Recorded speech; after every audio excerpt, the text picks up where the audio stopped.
Hello everybody, welcome back to the channel. You join me and Dizzy out on a gorgeous morning to run, and this morning we are going to go for the first episode for the season of the CaniX news.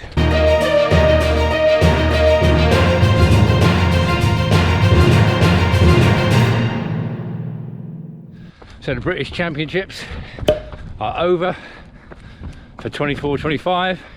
The rankings are out and we have new national champions across all disciplines for CaniX.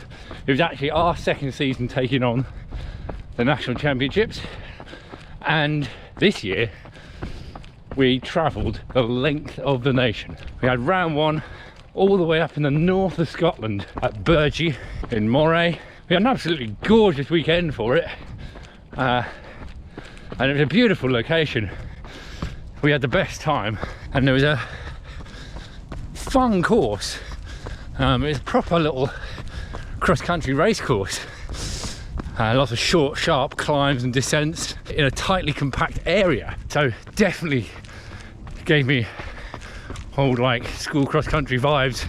However, for us, the compact area meant that we had to run laps.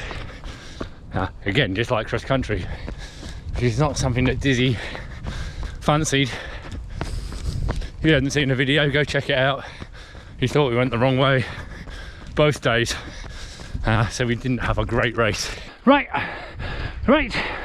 I know, go. I want to go that way too, but let's go right. Come on, let's go. Come on, let's go.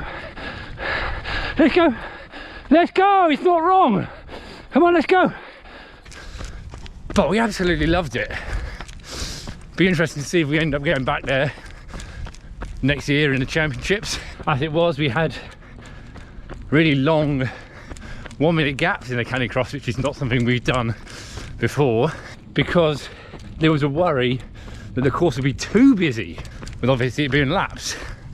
Now, if you saw our last race video where Dizzy did 50 overtakes in one race, I don't think you can have a course that's too busy. So perhaps that course works better as an actual race. Send us out at 5-second intervals,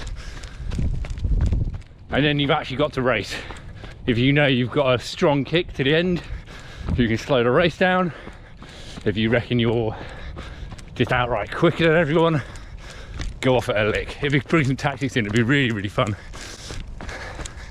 That'd be what I would do anyway. We'll see if we go back there. Then, for round two, just after Christmas, it was down to Thetford, which is everyone's favourite round. They are some of the nicest trails to race on. It doesn't get much flatter and much faster. We've been there 3 times to race already this year, and we've run all of our fastest times this year in Thetford. And this round did not disappoint.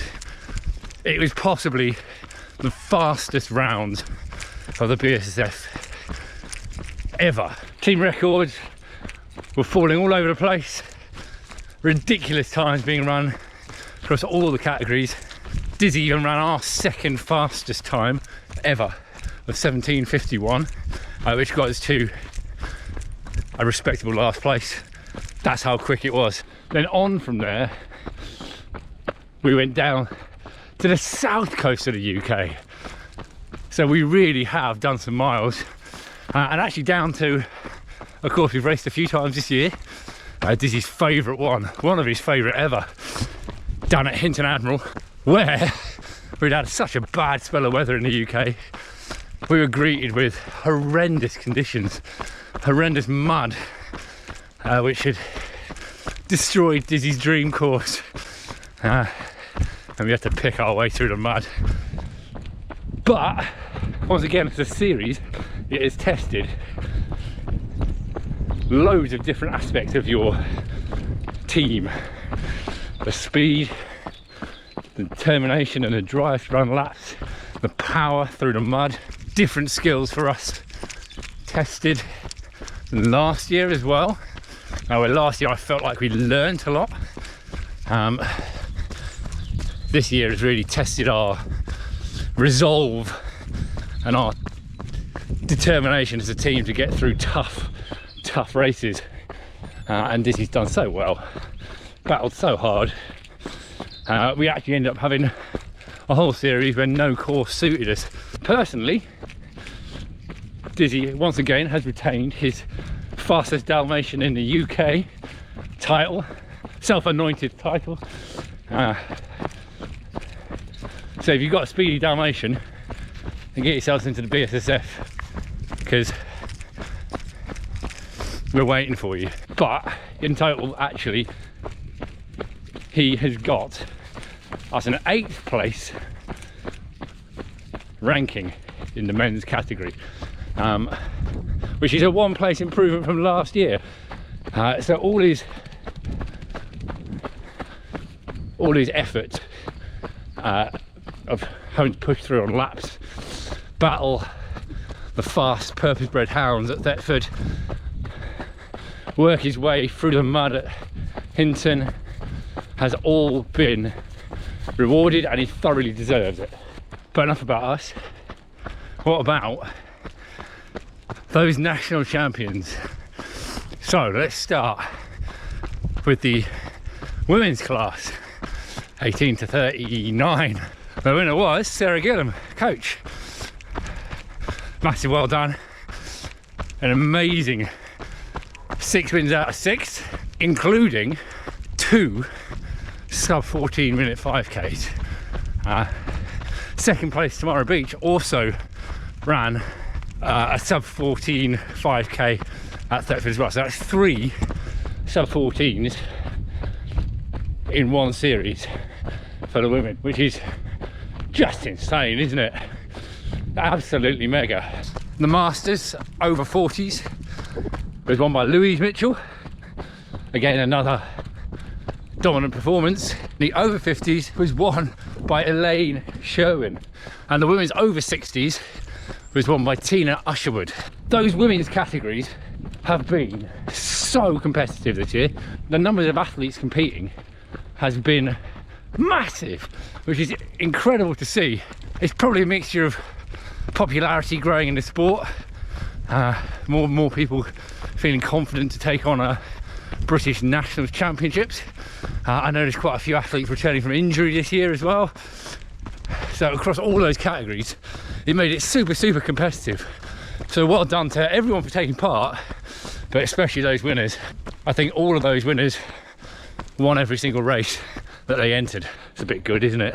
In the men's, in the over 40s, Toby Lambert was the champion. Jason Pascoe triumphed in the over 50s, and in the what they call men's juniors, they're not juniors, as I said before.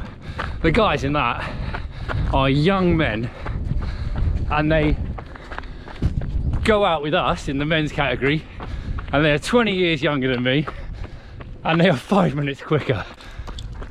Matthew Powell, I think in his final year of competing as a junior, means we've got to race him next year. I think that makes every year as a junior he's entered, he has won as well. He also ran the second quickest time of the series. Junior women was won by Lily Mason, who also put in some incredible performances, many getting her into the top 20. Not top 20 women, top 20 scratch. What? That's incredible. And going down those age categories, the schoolboys class was won by Robert Irvin. Dizzy's super fans, and Robert and his brother William even bought Dizzy some birthday presents at Hinton Admiral after travelling all the way from Aberdeenshire down to the south coast, because Hinton was Dizzy's birthday race. He absolutely loved it. Thank you, boys. And then the young girls class had 2 champs, because when we get down to that age, we split it, which is so lovely to see. Sonia Radu and Amber Hay, who had a close battle throughout the whole series. Now you'll notice there's a couple of classes that I have left off, and that is because once again it has all gone to one family, which I said last year was so nice. It's amazing to be able to share sport with your family.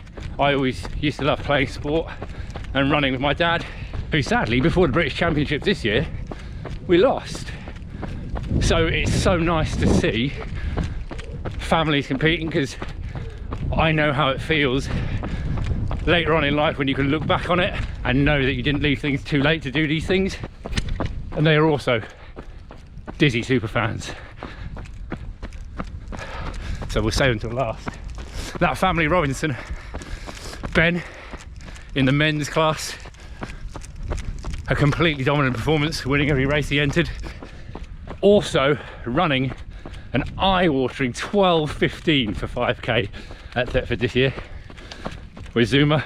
He was finishing before we started, and we're in the same class. Matthew put in a good performance in the over 60s to get him his first win at that age group. And then Aaron won the young boys, but our favourite team from that family this season, because Amelia is a Dizzy superfan, and this year she was racing with Peggy's grandma. I only can hope that Peggy has the longevity as that Sophie has. But yeah, Amelia won the schoolgirls category, so a step up in age I think for her as well. So brilliant, well done. A massive thank you to the BSSF for putting on a brilliant race series. We really enjoyed it. Plenty of challenges. We'll definitely be back next year for another stab at the British champs. And then finally a massive well done to everyone who entered in all classes, not just Canicross.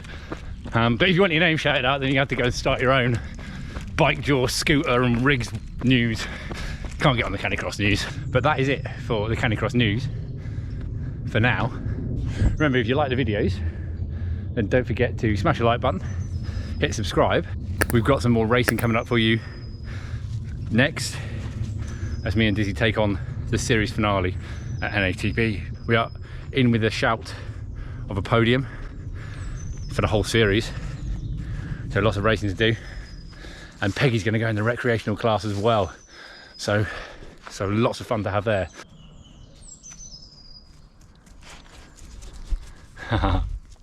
But until then, me and Dizzy will see you on the next one.